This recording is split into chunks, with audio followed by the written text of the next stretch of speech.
Hi guys, Marco Dwyer here again. So today I'm going to go over some bodyweight movements you can use for the lower body, okay, and specifically the hamstrings. So the function of the hamstrings is mainly extension of the hips and also flexion of the knee. Today I'm going to go over with two exercises that are really good for training flexion of the knee, okay? Training the hamstring in hip extension is done quite easily with minimal equipment.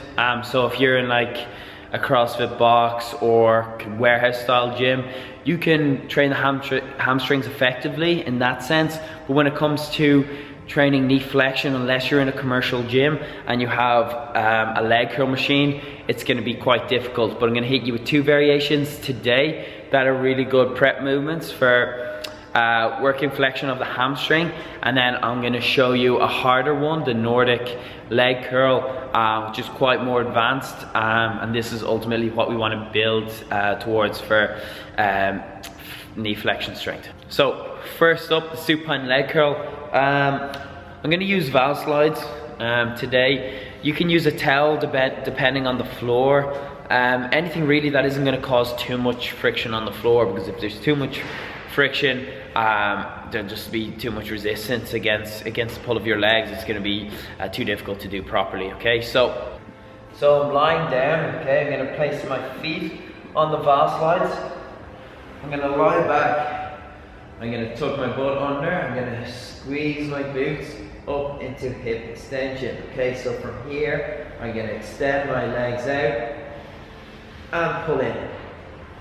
Extend out and pull, okay? So you don't want the hips dropping at any point. This is what a bad rep would look like. You extend out and the hips drop, okay? So make sure when you extend out, you keep the hips up, and you should feel an intense contraction on your hamstrings, okay? That's variation one with the valve slides, okay? You don't have to use valve slides. You can use a towel on a piece of wood. That will work just as fine. I'm going to show you now with just a wooden plate on this Astro. That works really well also.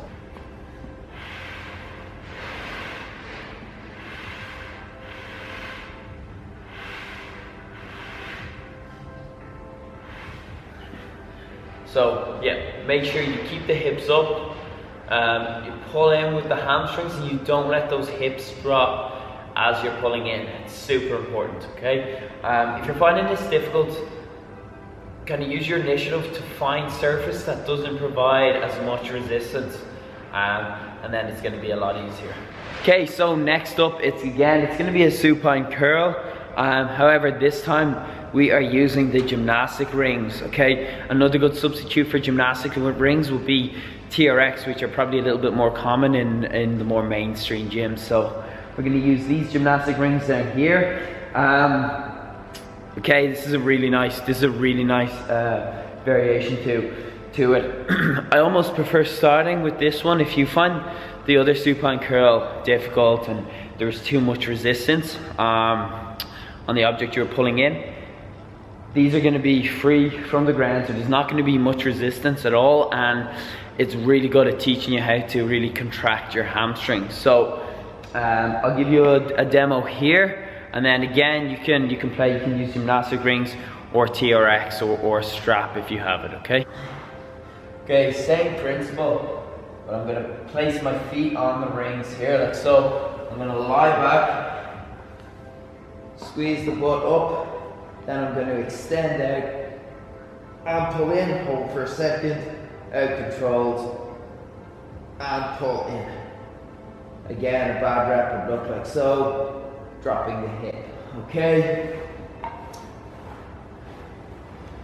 Again, with the gymnastic rings, they're a lot more unstable, so you're just gonna have to be careful of not letting your legs fly out to either side, but it's a bit easier to pull in with the hamstrings and get a nice contraction with this one, because obviously these are free to move, so there's no resistance at all. Okay, you're just pulling in, squeezing, contracting your hamstrings.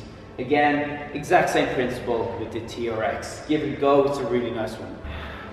Okay, so the final one I'm going to show you is a Nordic leg curl. Okay, so this would be pretty much the standard of body weight hamstring strength. So if you can do this in the full position, full rep, unassisted, you're really strong in the hamstrings and then knee flexion movement.